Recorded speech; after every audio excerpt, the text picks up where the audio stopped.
Yang pertama, Bunda, barakallahu fiik, sungguh ya, di dalam setiap aktivitas kita senantiasa kita bisa menjadikannya sebagai sesuatu yang bernilai ibadah di sisi Allah Subhanahu wa taala. Al-Imam Abdullah ibn al-Mubarak mengatakan, kam min a'malid dunya nusibat min a'malil akhirah bi husnin niyah, wa kam min a'malil akhirah nusibat min a'malid dunya bi su'in niyah. Berapa banyaknya amal-amal yang dipandang orang sebagai amal dunia, tapi oleh Allah dinilai sebagai amalan akhirat karena niat yang baik. Dan berapa banyak amalan akhirat dipandang orang sebagai amalan akhirat, ternyata hanya termasuk amalan dunia karena niat yang buruk.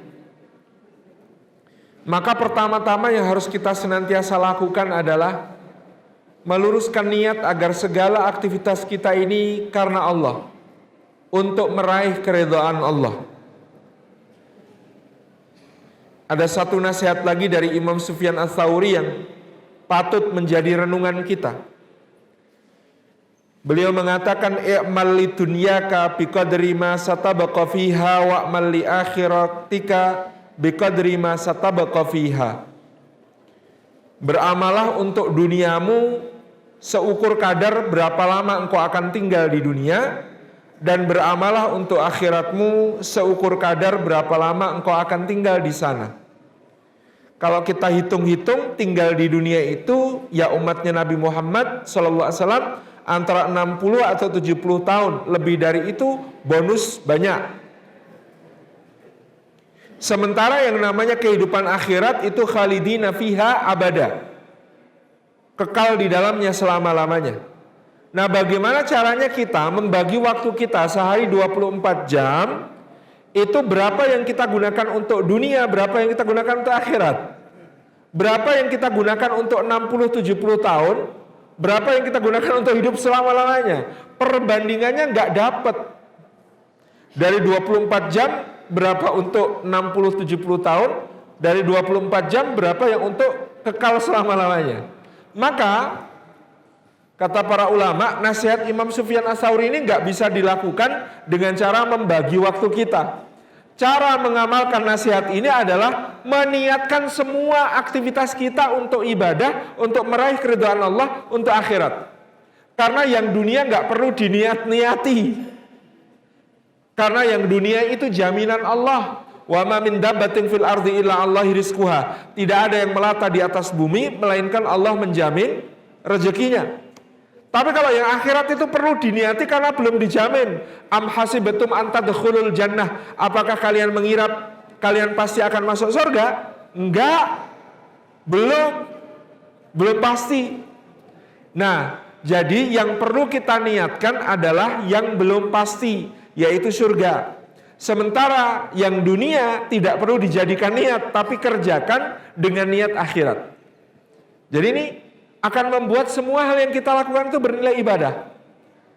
Mandi, makan, minum, jalan, duduk, berbaring, masak, bikin gohu,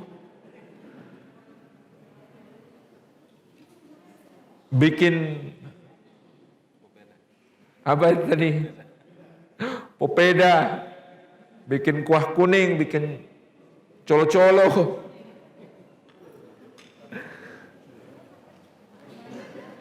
Itu semua akan bernilai ibadah. Ganti popoknya anak, memandikan anak, berbelanja, belanja online.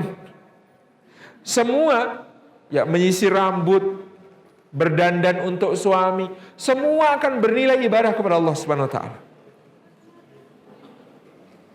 Karena apa? Karena niatnya untuk akhirat, untuk ketaatan kepada Allah Subhanahu wa taala.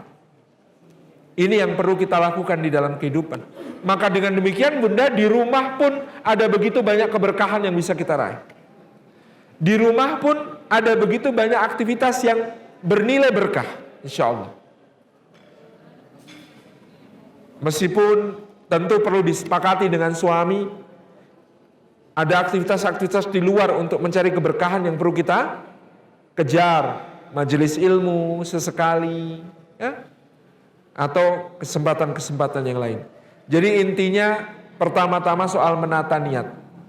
Karena kita mengerjakan segala sesuatu niatnya akhirat, dunia pasti dapat.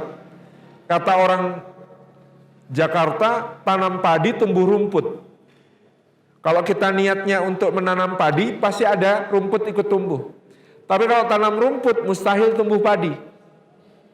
Kalau kita niat hanya dunia, kita nggak dapat akhirat.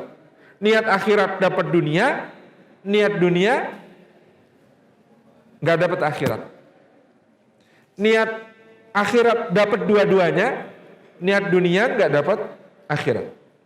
Kalau kata orang Jawa, tuku sapi oleh tali, tuku tali orang oleh sapi. Artinya kalau beli sapi pasti dapat tali, tapi kalau beli tali nggak mungkin dapat sapi. Karena saya belum pernah dengar ada toko tali obral diskon dengan bonus sapi, itu belum pernah. Tapi kalau beli sapi itu otomatis dikasih tali karena kita nggak bisa bawa sapi tanpa tali. Jadi kalau niat untuk akhirat otomatis dapat dunia karena kita nggak mungkin sampai ke akhirat tanpa lewat dunia. Tapi kalau cuma beli tali, cuma fokus pada dunia, bisa-bisa nggak dapat akhirat. Itu jadi intinya itu demikian. Wallahu a'lam bishawab.